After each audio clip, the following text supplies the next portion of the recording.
I think the issue though is Leonin Arbiter is symmetrical though, right? Yes. And now that he's on a 3-color deck. Yeah, that's true. He also can't fetch, but it looks like he's on pain lands. He's digging deep. Jeez, and Luke immediately. All right, let's cycle 2 street rates. go to 14 or 16 real quick. Yeah, I see in his hand he's got mutagenic growth as well. If he has a Death Shadow, like this thing's coming down on turn 2 at the latest. Shock Wild Mikado. Yeah, we're at 14. Old. I have no idea. I have no idea what yeah. Leonin Arbiter. Yeah, okay, there it is. Slayer Stronghold. Okay. What, Slayer? Is that what that is? Slayer Stronghold? 3-color deck. Okay. Playing pain lands I've just and been utility told lands. that he. Okay. Of course. Yeah, yeah. Anthony, ever the meme lord over here, just joking, said Jeskai. He's actually just on red-white, so there's no blue. Probably for the best, but even still, like, I don't know. So Luke had played the Vexing Devil, and Anthony, being at a relatively healthy life total, decided to just take 4.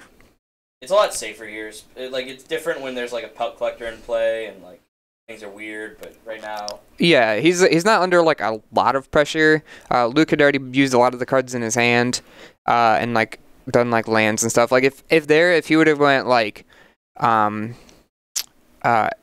Tree Emissary like twice into like Manamorphose into Vexing Devil, like then you're like, oh man.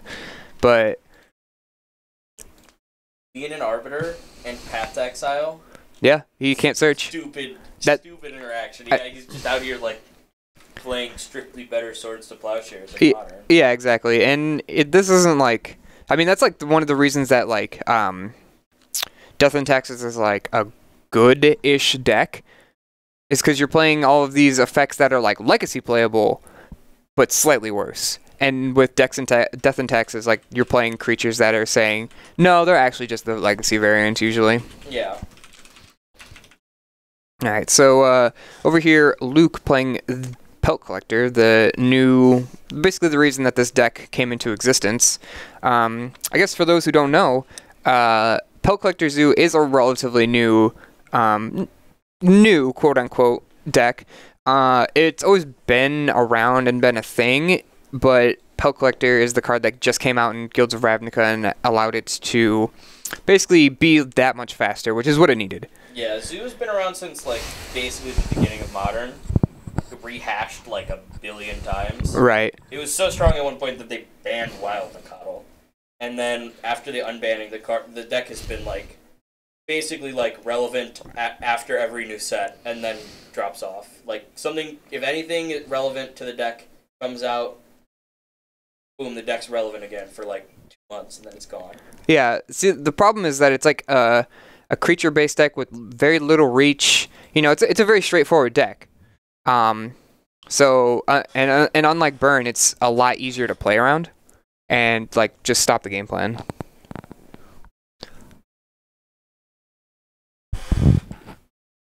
Yeah, I think Zoo is like a very board-centric deck. Mm-hmm. With like 0 attempt to play in any meaningful way off the board. Right. Like they play like bolts maybe, but other than that, they don't really. Speaking of Lightning Bolt, now you just drew one. Man, Luke over here on 4 lands plus 1 more land in hand. That's a lot for Zoo. Like Zoo wants to top out at like 3 at the most. 2. Yeah, 2 or 3. You know, most of the time you're like you're okay with having 2 lands on the battlefield. I think that kind of leads into like the difficulty of playing Zoo now, though.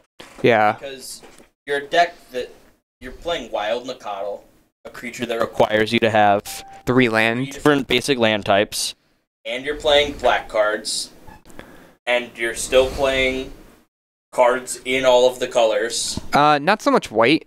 White is like actually, from what I was told, and I don't know if Luke is on this exact variant, but literally they just play 1 Temple Garden, and that is just to pump Wild Mikado, and that's it. Really? Yeah, so they're actually still 3 colors, technically they're only playing 3 colors, and then there's like 2 or 3 sideboard cards that are white for the white splash, and they just have one one fetchable white source. Now that we're going to sideboard games, I see him messing around with Burrington Forge Tender. I don't know if they play Rest in Peace, but it's good to have access to Rest in Peace and Stony Silence in your deck if they can play it. Yeah.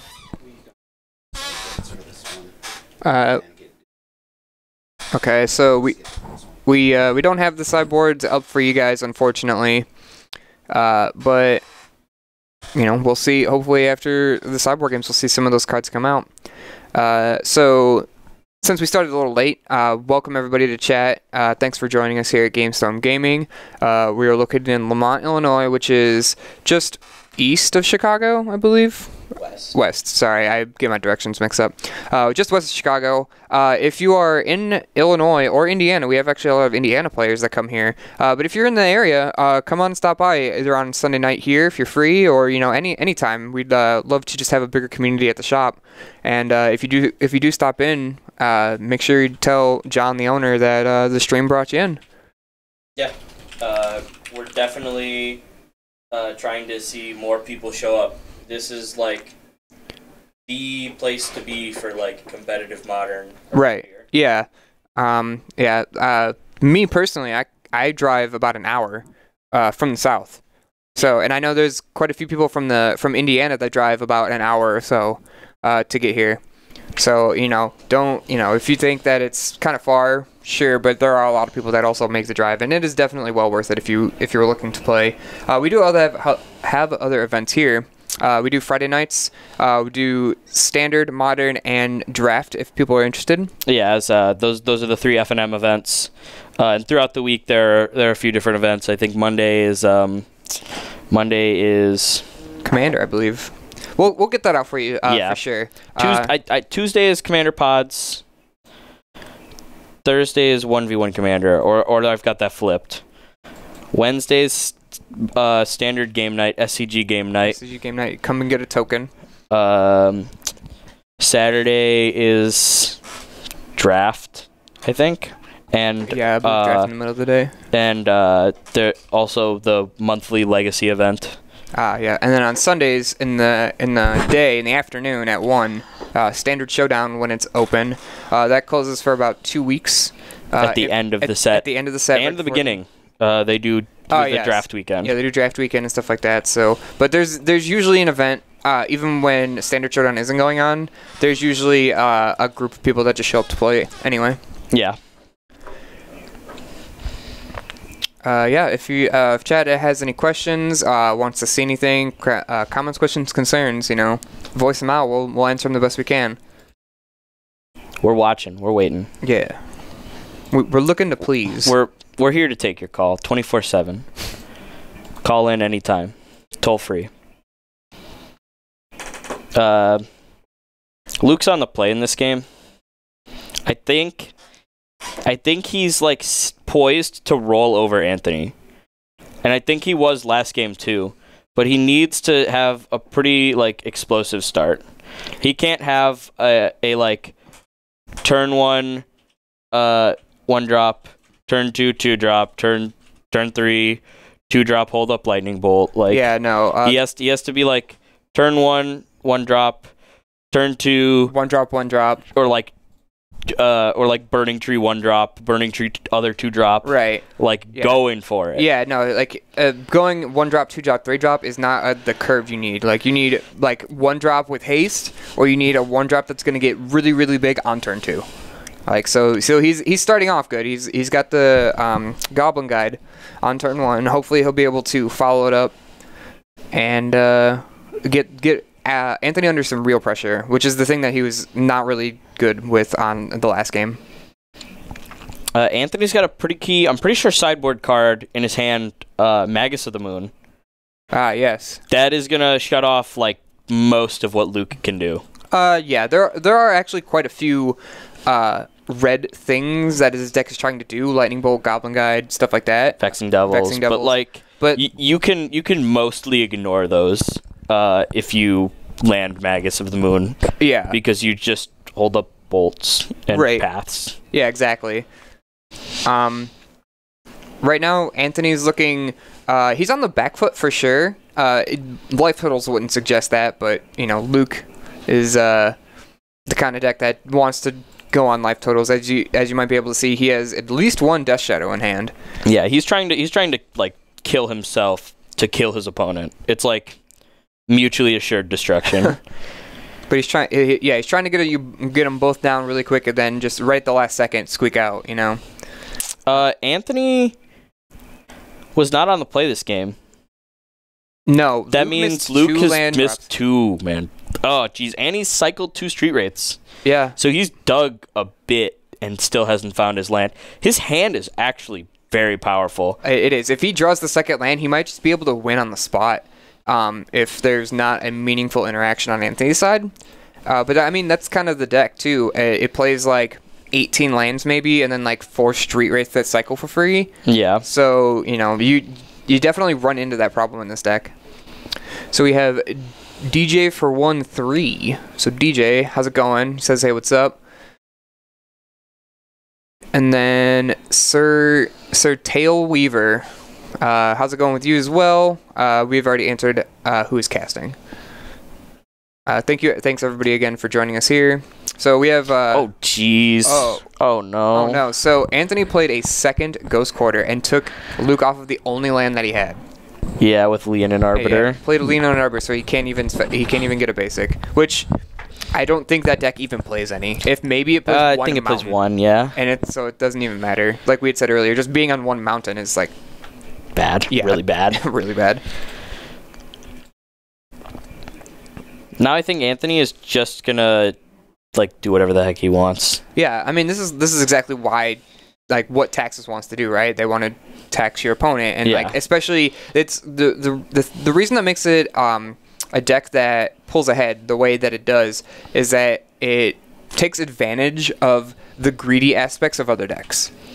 Yeah, it's not about playing a fair game plan.